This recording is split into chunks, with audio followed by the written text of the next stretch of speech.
मोदी जी ने सभी की राजनीति को समाप्त कर दिया है, मिटिया मेट कर रहा है। जो लोग गोलियां चलवा रहे थे उनके बेटे आज कहते हैं मैं डबल माली मंदिर बनाऊंगा। अरे भाई कहाँ सो रहे थे, तुमको कब्रिस्तान बनाने से फुर्सत थी क्या?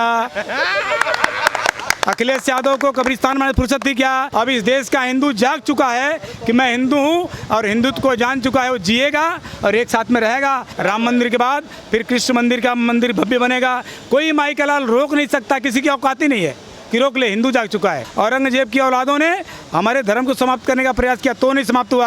अयोध्या अभी बाकी है, काशी मथुरा बाकी है। जीने की शैली ही हिंदुत्व है। ये राहुल गांधी को बिल्कुल जीरो मालूम है। ये जो मंदिर है ये सिर्फ मंदिर नहीं है, मूर्ति नहीं है। हम कहते हैं कण कण में भगवान, ये हमारा फिलॉसफी है। तो क्या उस मूर्ति में भगवान नहीं है? हम उसमें देखते हैं कि हमारा भगवान है, इसीलिए हम चींटी को भी दाना डालते हैं, हम पक्षी को भी दाना डालते हैं, हम कुत्ते भी खिलाते हैं, हम श्वान की भी सेवा करते हैं, हम गाय की भी सेवा करते हैं। और इसीलिए हमारे लिए जो मानव है वो सबसे सर्वोपरि है। ये राहुल गांधी को भारत का हिंदू तो समझ में नहीं आने वाला है। अभी जैसे आपने कहा कि हिंदू धर्म नहीं एक जीवन शैली है, अभी कुछ दिनों पहले स्वामी प्रसाद मौर्य जी ने उन्होंने भी यही बात कही कि हिंदू धर्म नहीं धोखा है। इस पर आप क्या कहेंगे? बात सही नहीं लगती है? देखिए ये जो है स्वामी प्रसाद मौर्य जी, मैं नहीं समझता कोई बड़े बुद्धिजीवी हैं।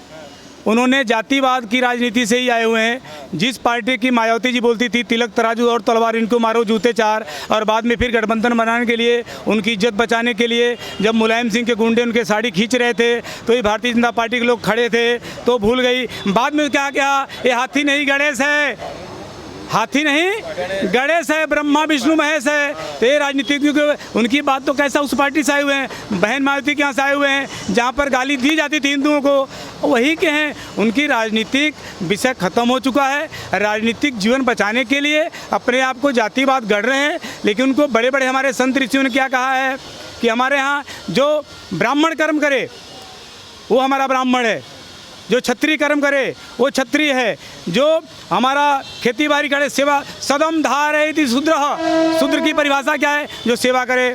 हमारे रिक्शा वाले कौन भाई हैं वो सेवा करते हैं। और हमारे यहाँ तो प्रशासनिक सेवा है। और मोदी जी भी बोलते हैं कि मैं प्रधान सेवक हूँ, यानी मैं सेवाधारी हूँ, मैं कोई क्षत्रिय राजा नहीं हूँ। हमारे यहाँ लोकतंत्र में सदम धारयति शूद्रः, यानी जो सेवा करे वो शूद्र है। छत्रम धारयति क्षत्रियः, जो हमारी जो रक्षा करने के लिए जो छत्र को धारण करे वो क्षत्रिय है। और ब्रह्मम जानाति इति ब्राह्मण, जो ब्रह्मा को जान ले, जो ब्रह्म को जान ले वो ब्राह्मण है। हमारे यहाँ जातिवाद तो बरसों से नहीं थी, सदियों से नहीं थी।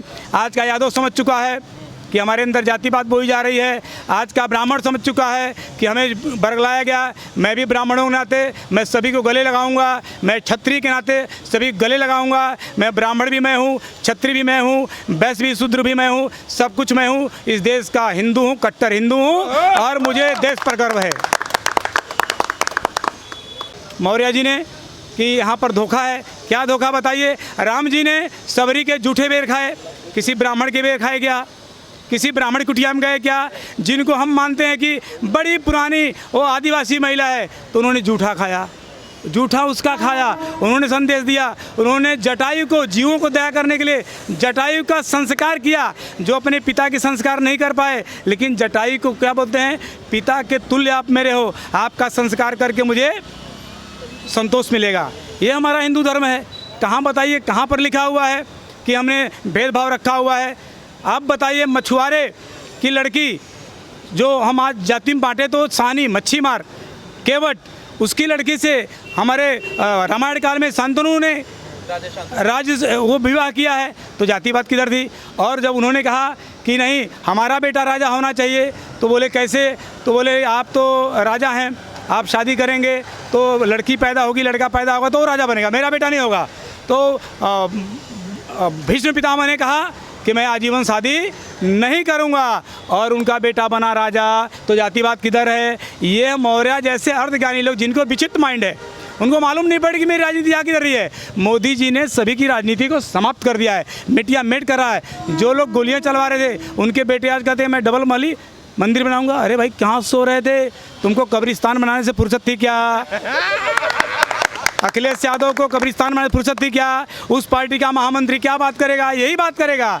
अब इस देश का हिंदू जाग चुका है, जातियों में बटेगा नहीं, कटेगा नहीं, और वह अयोध्या के राम मंदिर के बाद काशी में भी जाएगा, मथुरा में भी जाएगा, और यहाँ पर अपने सारे मंदिरों को लेगा और सारे मंदिरों को बनाने। आप बताइए, अयोध्या में किसी गेस्ट हाउस में जगह नहीं है, क्या रोजगार नहीं है? फूल बेचने वाले को रोजगार नहीं है, जो नारियल बेचेगा रोजगार नहीं है, फूल हार ये सारे रोजगार मिलने वाले हैं। एक मंदिर बनता है तो लाखों लोगों को रोजगार मिलता है। मंदिरों को इसीलिए तोड़ा गया कि यहाँ के लोग बेरोजगार हो जाएं और भूल जाएं अपने आप को कि मैं कौन हूँ। अब इस देश का हिंदू जाग चुका है कि मैं हिंदू हूँ, और हिंदुत्व को जान चुका है, वो जिएगा और एक साथ में रहेगा। आने वाले 24 में मोदी जी फिर से प्रधानमंत्री बन रहे हैं, हिंदू राष्ट्र की घोषणा होगी, और तब जाके देखना जब घोषणा के बाद किस तरह से होगा। और इस देश का कण कण में जो भगवान होते हैं ना, सब जो यहाँ खड़े हैं, जो सुनेंगे, वो सारे के सारे अपने आप को गौरवान्वित कर रहे हैं कि मैं हिंदू हूँ। मुझे गर्व है कि मैं हिंदू हूँ। राम मंदिर के बाद फिर कृष्ण मंदिर का मंदिर भव्य बनेगा। कोई माई का लाल रोक नहीं सकता, किसी की औकात ही नहीं है कि रोक ले। हिंदू जाग चुका है। मैं हिंदू की तरफ से बात कर रहा हूँ, किसी पार्टी की तरफ से बात नहीं कर रहा हूँ। हिंदू जाग चुका है। हिंदू पैसा भी देगा, हिंदू लड़ेगा भी, हिंदू शस्त्र भी उठाएगा, शास्त्र भी उठाएगा, इस सबसे जानकारी लेगा। और आपकी जानकारी के लिए बता दूँ, आज हर घर में हिंदू पढ़ने के लिए लालायित है। वह गूगल कर रहा है कि मेरी धर्म क्या है, मेरी संस्कृति क्या है, मुझे बांटा गया है। अरे भारत में हिंदुओं की जो हमारी संस्कृति है, कहा कण कण में भगवान। तो जब कण कण में है भगवान, तो क्या एक हमारे गरीब भाई में वो नहीं है, भगवान नहीं है? हमारा तो सिद्धांत है कण कण में। हाँ, जातिवाद तो ही नहीं है। राम ने इसको सिद्ध किया, कृष्ण ने सिद्ध किया, कौन बचा हुआ है? इनको तो हमारे पुस्तक जला करके औरंगजेब की औलादों ने हमारे धर्म को समाप्त करने का प्रयास किया, तो नहीं समाप्त हुआ। और आज तो पूरे विश्व में America, Holland, Poland, Japan, Germany, सारे देश के लोग हिंदू धर्म को अपना रहे हैं। और आने वाला दिन हिंदू काल होगा, सनातन काम होगा। अयोध्या अभी बाकी है, काशी मथुरा बाकी है। भारत के सारे मंदिर और पाकिस्तान तक, जो हमारी ज्वाला देवी से लेकर मनसा देवी से लेकर के, और हमारा अफ़गानिस्तान में हो, चाहे बलोच में हो, चाहे हमारा ढाका में हो, बर्मा में हो, चारों जितने हमारे शक्तिपीठ है, सबको मुक्त किया जाएगा।